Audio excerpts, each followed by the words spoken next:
ఎలా ఉంటాయి, ఏ రీతిగా ఉంటాయి? నెంబర్ 1, విత్తనము వేయాలి అనండి. విత్తనము వేయాలి అనండి. అది కన్నా 26వ అధ్యాయం 12వ వచనం. అది కూడా తీసుకెళ్ళి ఇస్సాకు ఆదేశమందున్నవాడై విత్తనము వేయగా అతడు నూరంతల ఫలము పొందెను. అతడు ఆశీర్వదించి అభివృద్ధిపరచబడి మిక్కిలి గొప్పవాడాయెను. ఇప్పుడు నా దేవుడు అంటున్నాడు, విత్తనము వేయాలి. ఎక్కడ వేయబడాలి? మంచి నేల మీద వేయబడాలి. వేయబడిన విత్తనం ఏమవ్వబడాలి?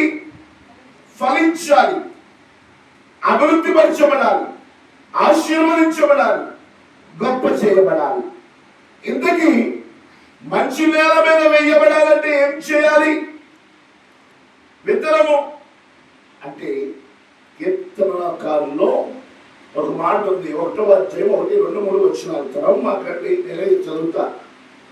దుష్టుల ఆలోచన చెప్పున నడవక, పాపుల మార్గము నిలవక, అపహాస్యులు కూర్చున్న చోటున కూర్చుండక, యెహోవా ధర్మశాస్త్రమును దివారాత్రులు దాన్ని ధ్యానించువాడు. ఇంకా ధన్యుడు ఆకువాడక తన కాలం యందు. నువ్వు ఫలించాలంటే ముందు ఆడకూడదు, దుష్టుడు మాట్లాడకూడదు, దుష్టులు ఉండే చోట్ల ఉండకూడదు. దుష్టులు కూర్చున్న చోట్ల 3 పాయింట్లు అయిపోయింది. 3 పాయింట్లు అయిపోయింది. ఇప్పుడు ఆదాము అవ్వ ఉన్నారు. అది వాళ్ళు ఏదేను తోటలో నుండి వెలివేయబడటానికి కారణం ఏంటి? దుష్టుడు మాట విన్నారు, దుష్టుడు దగ్గర నిలిచి ఉన్నారు, వాళ్ళు చెప్పింది చేశారు. మరి తప్పే కదా. వారు దుష్టుడు చేసిన, మరి దుష్టుడు చెప్పిన పనులు చేయటం వల్ల వారు నష్టపోయారా, ఆశీర్వదించబడ్డారా? మరి మీరు ఫలించాలంటే, అభివృద్ధి పరచబడాలంటే, ఆశీర్వదించబడాలంటే, గొప్ప చేయబడాలంటే దుష్టులు చాలా మంది మాట్లాడతారు. వాళ్ళ మాటలు తీపికరంగా ఉంటాయి.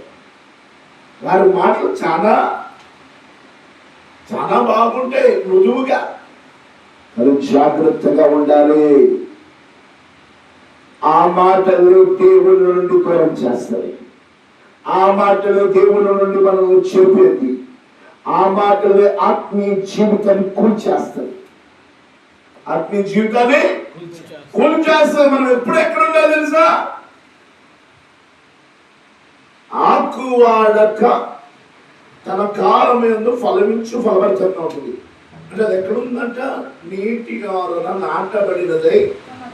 నీరు అనగా దేవుని వాక్యం. విత్తనము అనగా దేవుని వాక్యము. మనుషులు మాయ మాటలు వినకుండా, లోక మాయ మాటలు వినకుండా దేవుని మాటలు మనం నింపబడాలి. ఏం నింపబడాలి? మన ఇంట్లో పశువులు ఉన్నాయా? ఏం తింటది? గడ్డేనా? ఒకేసారి మింగేసిందో? చిన్న చిన్నగా మింగేసిందంట. మనమేమన్నా అవ్వాలి? దేవుని వాక్యమును ఎప్పుడైతే నమ్ముతూ అవలంబిస్తావో నీవు ఫలింపు చేయబడతావు, నీవు ఫలవంతముగా ఉంటావు. అందుకనే చూడండి,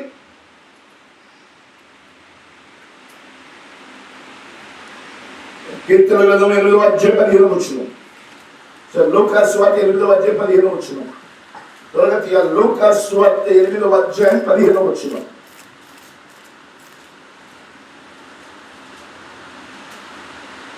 మంచి నేల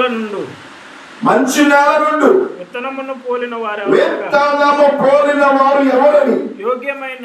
యోగ్యమైన మంచి మనస్సుతో వాక్యము విని మంచి మనస్సు కలిగి వాక్యాన్ని వినువాడే దాన్ని అవలంబించి ఓపికతో ఫలించువారు ఓపిక కలిగిన వారే ఫలిస్తారు. ఎవడును చాలండి. ఎవరంటే వాళ్ళు ఎవరంటే మంచి మనసు. ఏం వినాలంట? ఏం వినాలి? అక్కడక్కడ బలలు ఉంటాయండి కదండి. ఆ బల్లల మీద కూర్చుంటారు ఎక్కడ కొంతమంది. ఆ బల్లలు అంటే చాలా మందికి ఇష్టం అంట కదా. మీకు కూడా ఇష్టమేనా? ఇష్టమేనా? కొంతమంది అమ్మో ఆ బల్లల మీదే కూర్చుంటారు. ఎదురా యాభై ఉందంటే ఆ చుట్టూ నలుగురు ఉంటారు, నలుగురు దోమలు ఉంటారు. ఆ దోమ వేసి ఈ దోమ కాస్త ఆ దోమ ఈ దోమ మాట్లాడకుండా ఇతరులు కొట్టలేక ఉంటారంట. అర్థమైందండి? అలాంటి వారి పోలిక కలిగి మీరు ఉండకూడదు. మంచి మనసు కలిగి దేవుని వాక్యముతో నింపబడాలంట. వాక్యము చుట్టూ తేలిన దారుల కన్నా నీ వాక్యమే నన్ను. హల్లెలూయా. దేవుని వాక్యం బ్రతికిస్తుందా? బల్ల దగ్గర ఉన్న వాళ్ళందరూ బతికిస్తారా? అవునా అండి? మీ అందరూ బాగా తెలిసింది బాబు వాక్యం. సీనియర్ ఆల్మోస్ట్ హల్లెలూయా. ఏసు రక్తమే చేయు.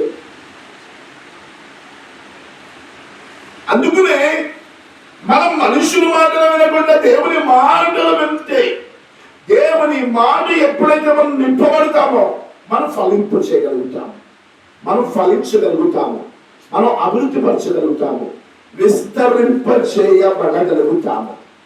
ఇప్పుడు మనలో ఏముండాలంట? మంచి మనసు. కొంతమంది వాక్యం అందరూ వచ్చి పడుకుంటారు. కొంతమంది మంచి మనసు ఉండదా? ఉండదు అసలు. ఏదో నామకార్థముగా ఒక దినముగా శ్రేష్టములు కాబట్టి ఏదో నామకార్థంగా వచ్చి వెళ్ళిపోయే వాళ్ళలాగా, పేరెంటాలు వచ్చి వెళ్ళిపోయే వాళ్ళలాగా, పెళ్లికి పేరెంటాలు వచ్చి వెళ్ళిపోయే వాళ్ళలా ఉంటారు. వాళ్ళు పొందుకోలేరు, ఫలించలేరు. నేనైతే మీరు మంచి వాళ్ళు కాబట్టి ఫలించిన దాకా, మీరు అభివృద్ధి పరచబడిన దాకా, విస్తరింప చేయబడిన దాకా, మీరు గొప్ప చేయబడిన దాకా. హల్లెలూయా. గొప్ప చేయబడాలంటే, దీవించబడాలంటే మీరు ఎక్కడ ఉండాలి? ఎక్కడ ఉండాలండి? ఆదివారం వస్తే అక్కడక్కడ సంత మార్కెట్లో కాదు, దేవుని సన్నిధిలో ఉండాలి. సమయం దొరికితే అక్కడక్కడ సంత మార్కెట్లో కనబడకూడదు. ఎక్కడ కనబడాలి? ప్రార్థన ఉంటే దేవుని మందిరంలో కనబడాలి, లేదంటే ఇంట్లో కూర్చుని దేవునికి కనబడాలి. కొంతమంది ప్రార్థన అంటే చాలు పక్కా గినబడేటట్టు చేస్తారు. పక్కన వాళ్ళ కోసం, ఎదుటోళ్ళ కోసం కాదు ప్రార్థన. ప్రార్థనతో నీకు నా యేసే సంబంధం. నువ్వు ప్రార్థన చేస్తే యేసేతో మాట్లాడుతూ ఉంటాడు. ఒక టీవీకి ఆ స్తంభం నుంచి ఎంత కనెక్షన్ ఉంటుందో, ఒక టీవీకి ఒక యాంటీనా నుంచి ఎంత కనెక్షన్ ఉంటుందో, ఒక మనిషికి అంతకన్నా ఎక్కువగా దేవుని నుండి కనెక్షన్ ఉండాలి. ఆ కనెక్షన్ ఉండాలంటే మోకాలు వేయాలి. ఆ కనెక్షన్ ఉండాలంటే వాక్యం వినాలి. ఆ కనెక్షన్ ఉండాలంటే మంచి మనసు కలిగి ఉండాలి. కొంతమంది తొందరపడుతూ ఉంటారు. తొందరపాటు కలిగిన వాడు ఏది పొందుకోలేడు. ఓపిక కలిగిన వాడు మాత్రమే ఏం చేయబడతారు? ఫలిస్తారు. అందులో చూడండి, కీర్తన గ్రంథం 126వ అధ్యాయము 5-6 వచనాల్లో ఒక మాట ఉంది. కన్నీళ్లు విడిచువాడు విత్తువారు సంతోషగానములతో పంట కోసేదరు. పిడికెడు విత్తనములు విత్తువాడు ఏడ్చుచు. ఎక్కడ ఏడవాలంట? ఎక్కడ ఏడవాలి? ఎక్కడ రోజులు చేస్తారు. కన్నీళ్ళన్నీ వృధా పోతున్నాయి. డాక్టర్లు కూడా చెప్తారు వచ్చే కన్నీరు చాలా విలువైందంట.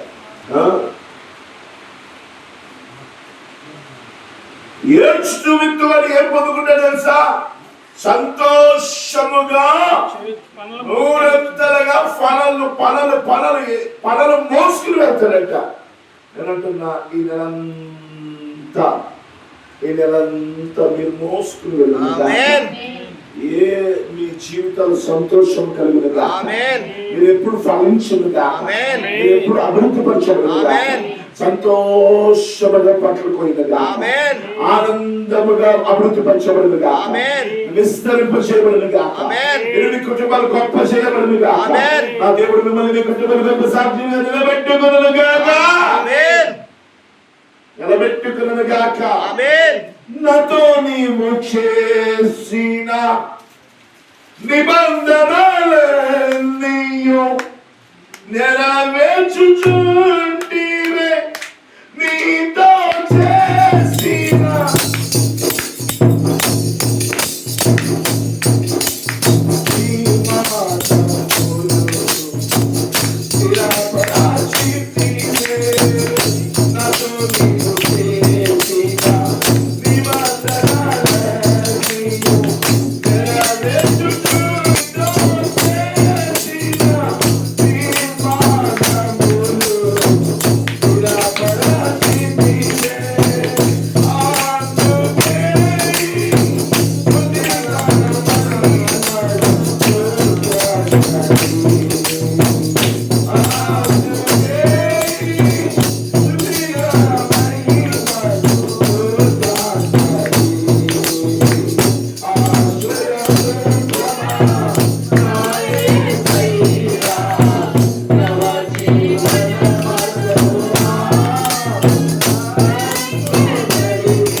సినిమాలన్నీ మచ్చు.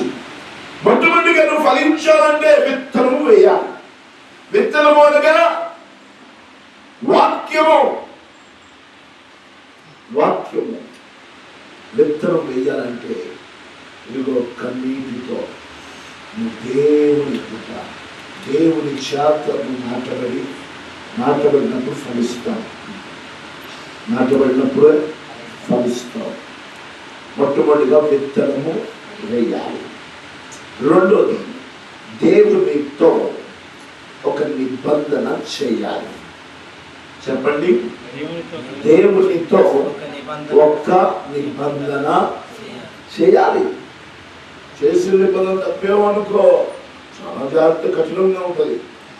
చాలా జాగ్రత్తగా ఉండాలా. చూడండి, మొదటి సమయం 20:17 వచ్చినాలు. మొదటి సమయాల గ్రంథం 20:11 వచ్చిన చదవండి.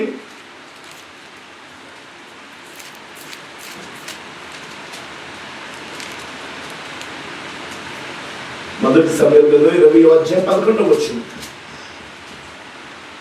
11.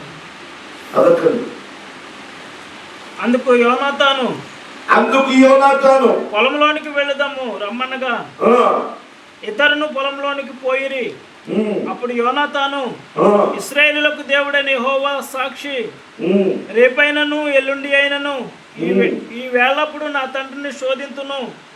అప్పుడు దావీదునకు క్షేమమవునని నేను తెలుసుకొని నేడలా. ఇక్కడ దావీదు అంటే దేవునికి సాక్ష్యం. యోనాతాను అంటే దేవుని బిడ్డలకు సాదృశ్యం. అర్థమైందండి? యోనాతాను దావీదుకి బహు నమ్మకముగా ఉండేవాడు. బహు నమ్మకస్తుడు, చాలా నమ్మకస్తుడు. ఇక్కడ సౌలు దావీదుకి కీడు చేయటానికి పన్నాకం పొందినప్పటికీ యోనాతాను దావీదుకి కీడు చేయటానికి పన్నాకం పొందలేదు. అటు మనసు లేదు ఆయనకి, అటు ఆలోచన లేదు. దావీదుని ఎప్పుడు తప్పించుటకే యోనాతాను కలిగి ఉండేవాడు. ఈ రోజులో దేవుడు కూడా మనం ప్రతి పరిస్థితి నుండి తప్పించుటకి విడిపించుటకే మనల్ని సాక్షిగా క్షేమాన్ని కలగజేసి నిలబెడుతున్నాడు. అవునండి. ఇప్పుడు మరి దావీదుకు తోడైన దేవుడు యోనాతాను మాట చెప్పరా, యోనాతాను దావీదుకి చేసిన మేలు దావీదు మర్చిపోలేదు. ఏమన్నాడు తెలుసా? అదిగో యోనాతాను యొక్క ఎవరైనా బ్రతికి ఉన్నాడా అంటే ఒక ఆయన బ్రతికేవాడు. ఆయన పేరే మెఫీబోషెత్. అంటే దావీదు యోనాతాను చేసిన మేలు ఎప్పుడు మర్చిపోలేదు. యోనాతాను దావీదుకి ఎప్పుడు మేలుకరంగానే ఉన్నాడు. అంటే మనము దేవుడితో చేసిన నిబంధన ప్రతిదీ నెరవేర్చాలి. యోనాతాను దావీదుకి ఎలా నెరవేర్చాడో, దావీదు యోనాతానుకి ఏ రీతిగా ఉన్నాడో మనం దేవుడిని అలా ఉండాలి. దేవుడు మనకెప్పుడు మేలు చేస్తూనే ఉంటాడు. అందుకు నేను చూడండి, నా జీవితంలో అయితే దేవుడు గొప్ప